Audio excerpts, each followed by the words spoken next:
of a contract. We will explore the idea of invitation to treat and how this differs to offers.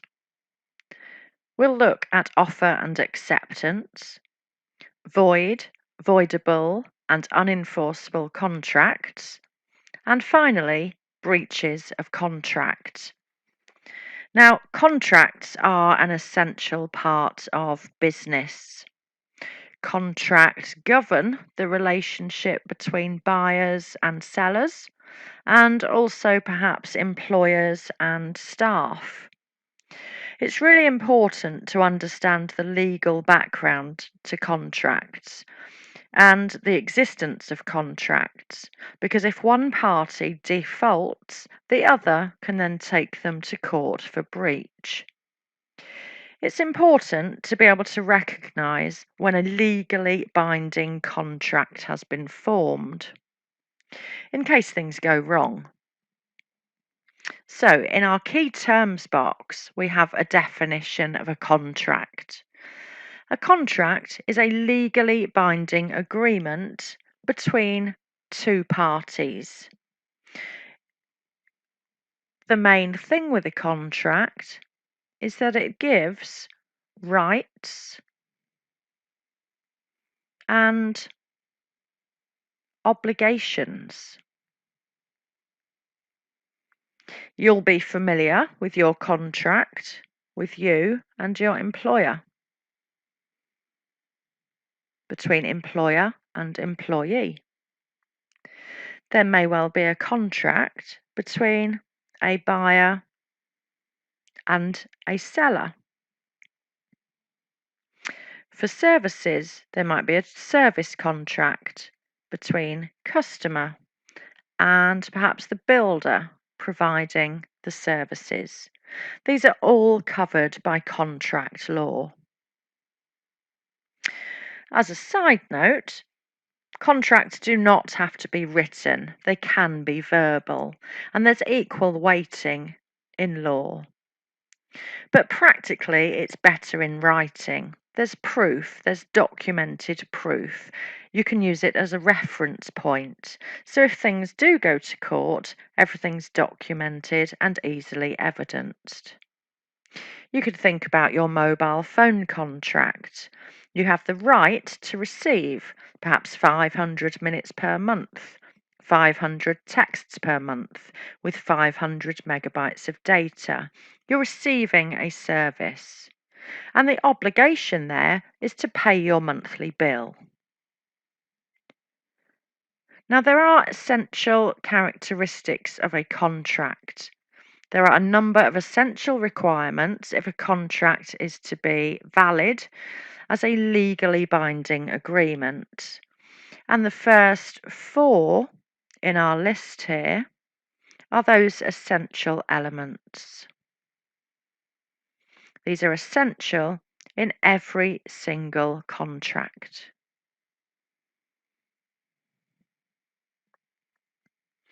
So, what we're going to see throughout these recordings is offer and acceptance. These two form the agreement. We'll also be introduced to the idea of consideration from both parties, and this is usually monetary value in the exchange for goods or services.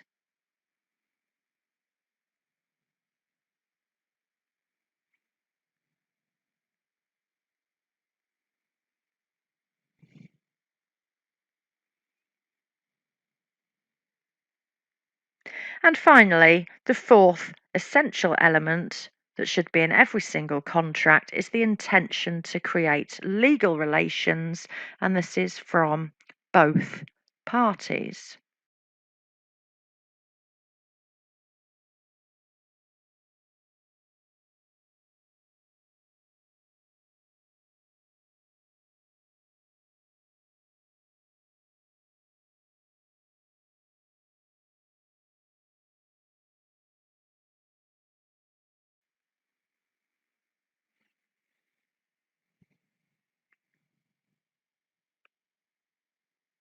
There should also be the capacity of the parties to contract.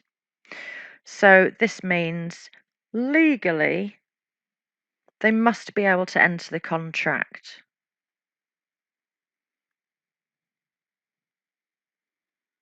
So, as an example here, if I were to be selling my car, I've got offer, I've got acceptance, I have some consideration, and there is intention on my behalf to sell and intention for the person to buy.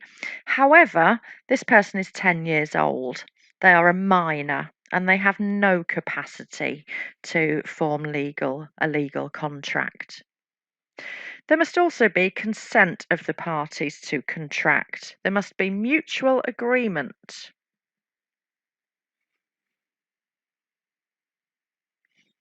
So, of their own free will. No pressure, no duress. Now, we're going to see each of these points in the following recordings, but to summarise in short, for a contract, we need the below.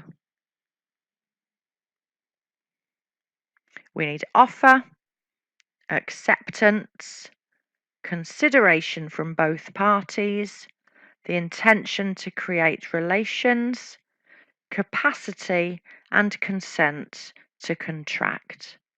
Do please learn these for your examination.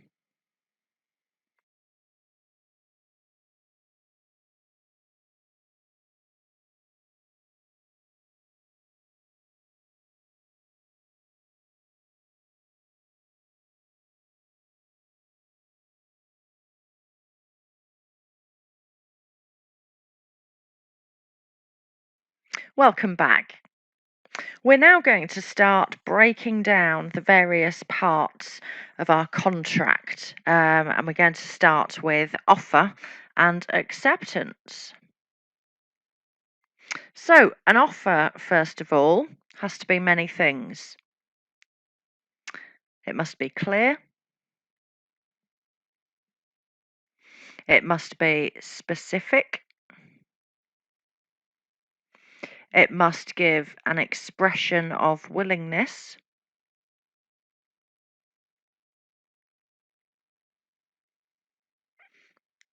to be bound on specific terms.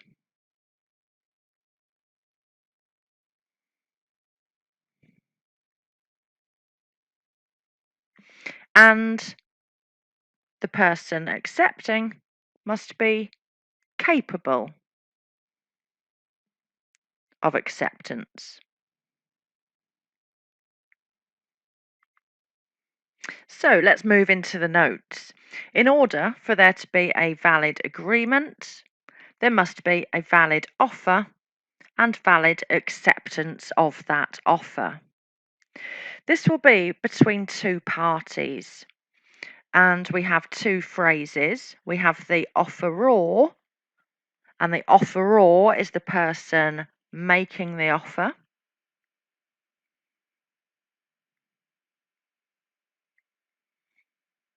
And the other phrase we use is the offeree, and the offeree is the person receiving the offer.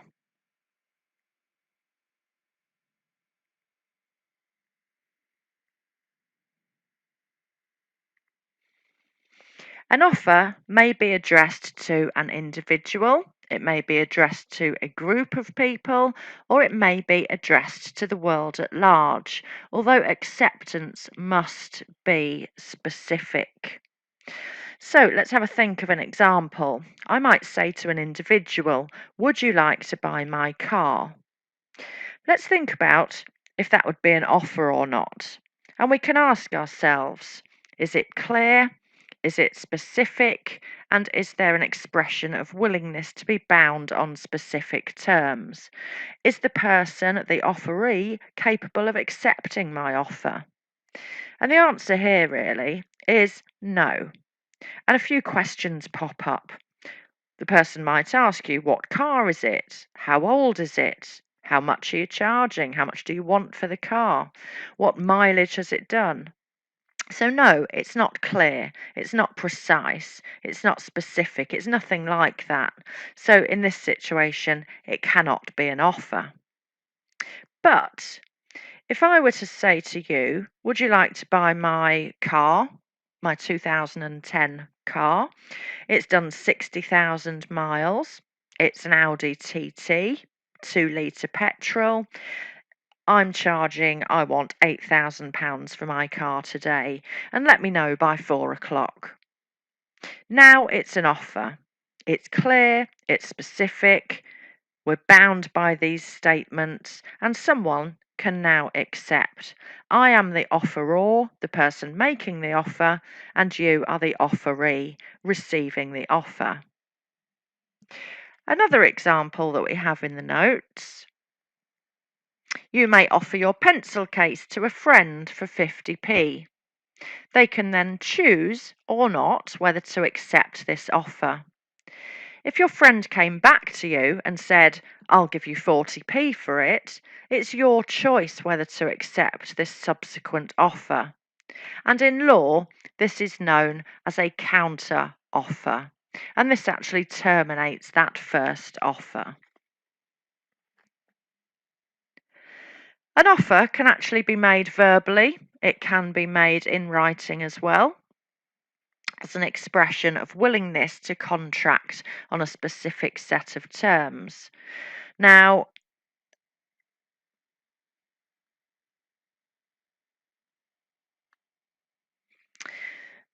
they don't have to be written contracts, they can be verbal. There is equal weighting in the law. But practically, it's going to be better that you have a contract in writing. So you have proof, so that if you were to go to court, if there's a disagreement, then you have everything documented. If contracts are oral, there is a lack of proof. Let's have a think now about how contracts can be brought to an end, and this can happen in a number of ways. The first one is called revocation, and this means that the offer is actually cancelled. It's where the offeror withdraws the offer.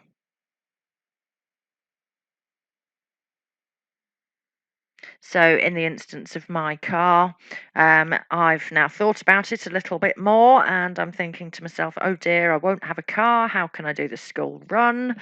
And I no longer want to sell my car. So, I tell that person, this must be before acceptance. Otherwise, there's a breach of contract. Must be before acceptance. Another way that we can end a contract is after a lapse of a specific time period. So, going back to my car example, I was willing to sell my Audi TT, but they had to let me know by 4 o'clock today. So, after 4 o'clock, that offer will have lapsed. The contract would be ended. And this is very similar with eBay. If you think about eBay, make a bid or buy now, it ends in 7 days. Or perhaps promotions on television. This promotion ends at the end of June. It's on for 2 weeks only. How else will a contract be brought to an end? Well, we've mentioned already perhaps a counter offer. I wanted £10,000 for my car, sorry, £8,000 for my car. If you didn't agree to that and you came back to me and said, well, I'll offer you £6,000, this is a rejection of the original offer and it terminates the offer.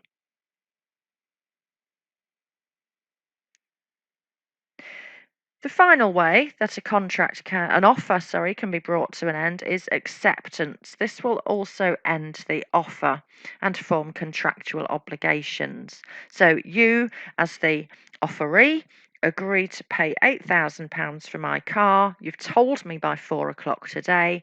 I have accepted, and now the contract is in place. Let's move on and look at acceptance. So we've seen already that offers need to be clear, they need to be precise, they need to be specific, there must be a willingness to be bound by the terms, and now we've reached the acceptance part. Acceptance of an offer must be absolute and complete. This means that all terms are agreed to 100%. This does have to be 100% agreement because if there are any terms that are introduced or any changes are made from the original offer, then this will be a counter offer. Let's have a look at the example with Fred. Fred offers a car to John for £2,000 to be sold as seen, with 6 months tax and MOT. If John was to agree, but on the condition that he would pay the £2,000, but including 12 months tax and MOT rather than the previous 6 that was offered, this would be a counter offer. This would not be an unconditional agreement, a 100% agreement to that original offer, and Fred would then be able to accept or decline the new offer. So, yes, acceptance is where you say, yes, I do want it under these terms. This can be verbal, it can be via email, it can be via fax, it can be via a letter. So, as we've discussed already, they can be verbal and they can be in writing. But sometimes offers do require a specific method of acceptance.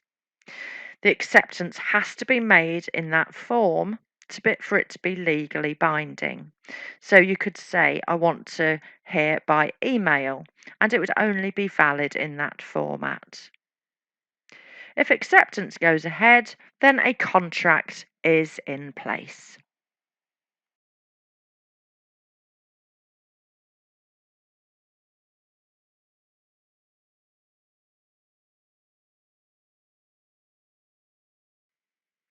Looking now at something called an invitation to treat. This links to an offer, and we saw an offer had to be clear, it had to be specific, it had to be precise, there should be a willingness to be bound by specific terms. Invitation to treat is an inducement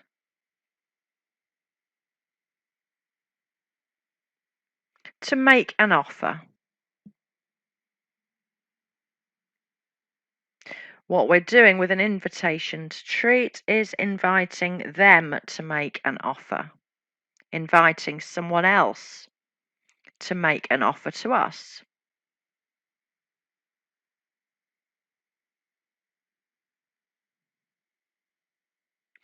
So it is different to an offer. An invitation to treat is not an offer, but it is an invitation for somebody else to start negotiations with you.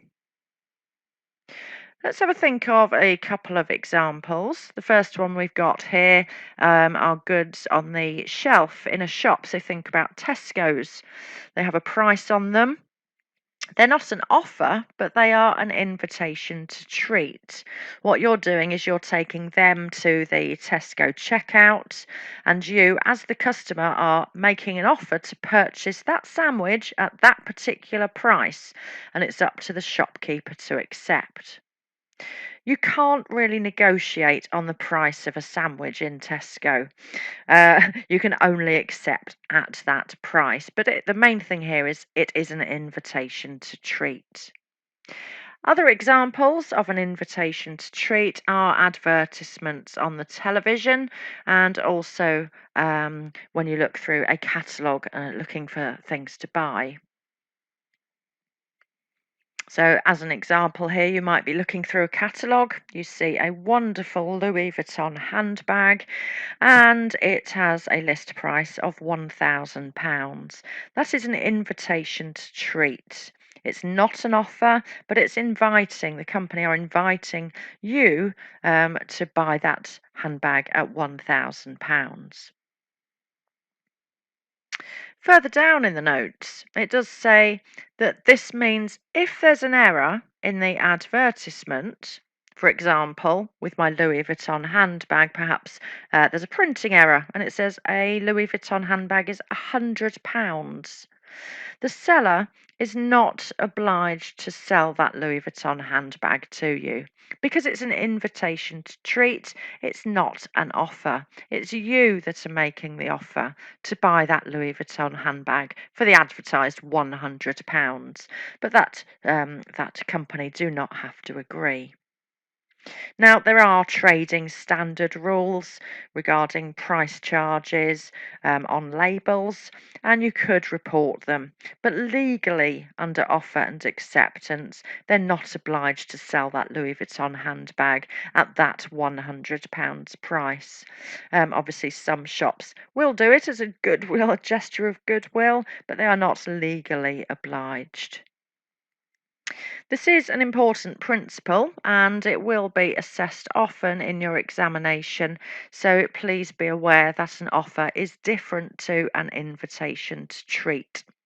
The seller is simply inviting us to make them an offer to buy that particular product.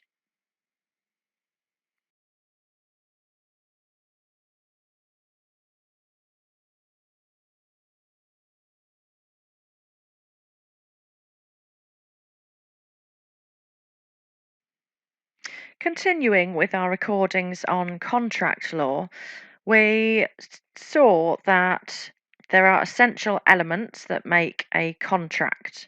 These are offer and acceptance, which we've viewed already in the previous recording.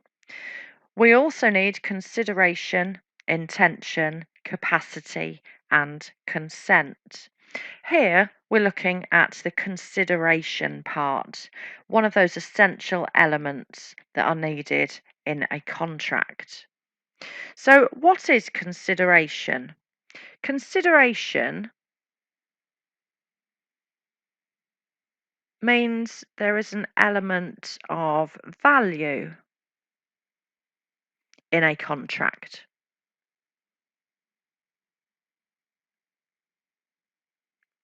And the second part of consideration is that it must be provided by both parties.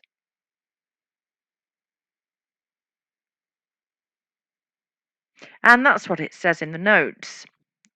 Another element that must be present to form a binding contract is that both parties need to have agreed to provide something of value to the other party. The nature of contract law is that we have a bargain of some sort, not just a promise of one party to do something. It's two-way.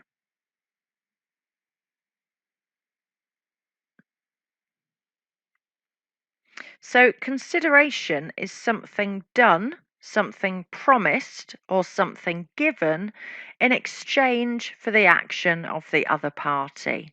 It's two-way. We are usually dealing with an exchange of money for goods or services. So, you are providing goods or services in exchange, because both parties have to be involved, for a monetary amount. And this forms part of the contract. Now, consideration can be formed in two ways. The first one is in our notes here, and it says that consideration can be executed. This is present, this is now, and this is called an act for a promise. An example would be the delivery of some goods in exchange for the promise to pay them. So, with number one, executed or present or an act for a promise.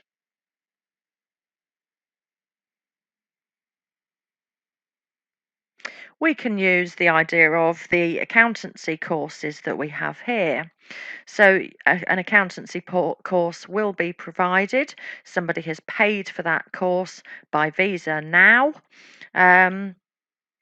The act is that the payment has been made, and the promise is that the course will be happening very soon. The second way that consideration can be made can be executory or future, at some point in the future. So it's not actually happened yet. And this is known as a promise for a promise. An example would be a promise to deliver goods in a week's time in exchange for a promise to pay for them.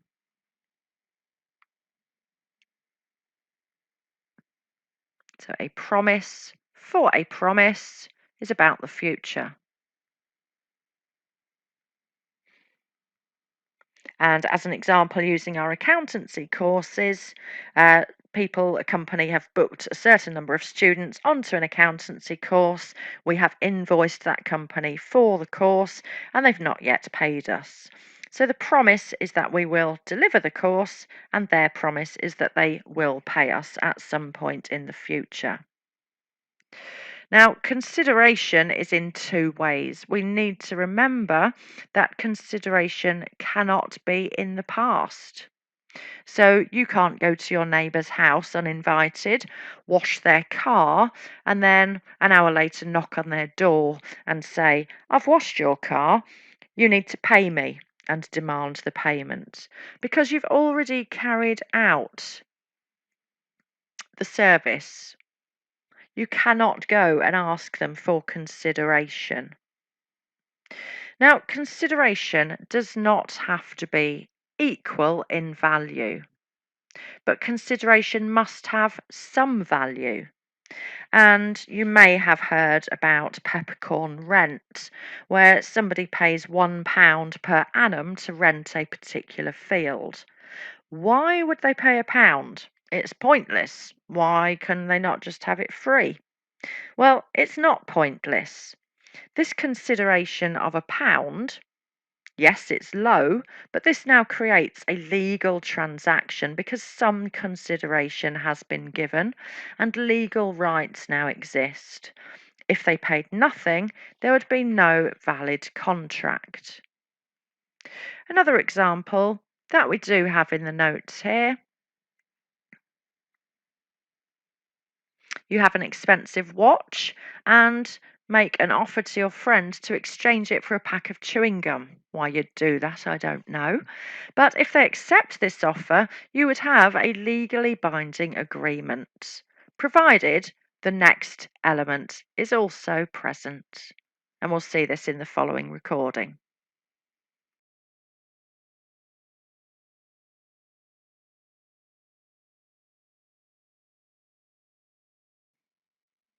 We're now going to move on and look at the intention to create legal relations. And this is the final part of what is required for a contract, those essential bits of a contract. It's important when forming a contract that there is intention that both parties meant to form a legally binding agreement. There must be the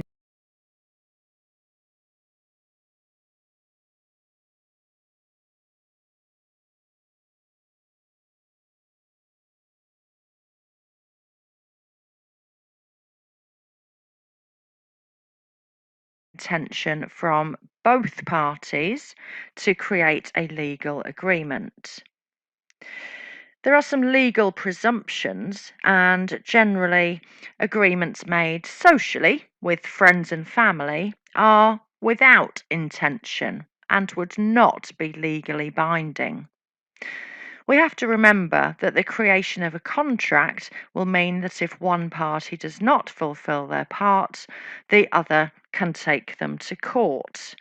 So let's think of an example here, a parent paying their child weekly pocket money. This would not be legally binding.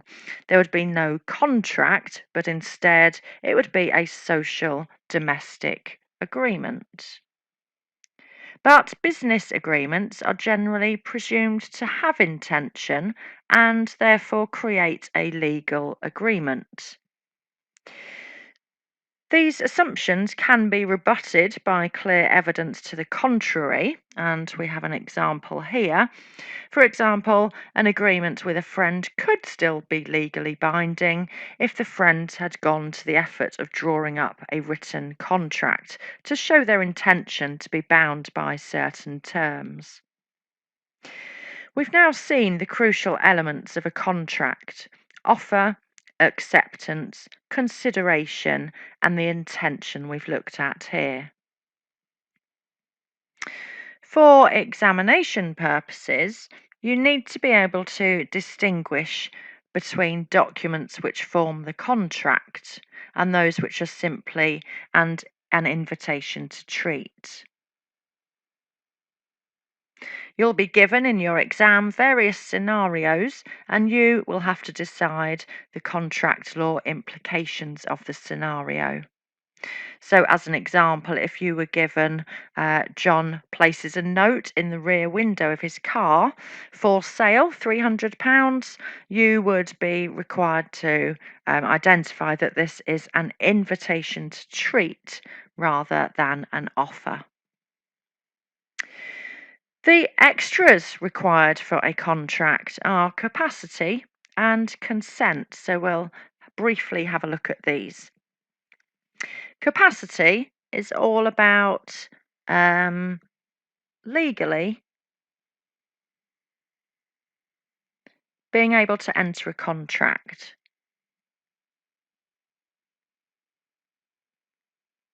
Legally must be able to enter a contract. So, legal competence. For a contract to stand up in court, each party must have the legal capacity to bind themselves contractually. And contracts may be voidable, which we'll see the detail of this in the next recording, if contracts are made by a minor, so perhaps somebody under the age of 18 years old, or with a person who are of unsound mind, or if they are under the influence of alcohol. So they need to be competent to perform the act that they are agreeing to in the contract. And finally, we have consent.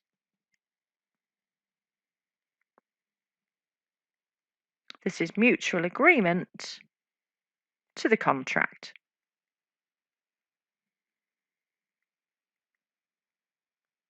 Your own free will. It says in the notes here that a contract cannot be valid or legally binding unless consent is given, and this is voluntary consent. This generally means that both parties mutually agree to form the contract under their own free will. So consent cannot be given under pressure. Consent will be eliminated in the following circumstances: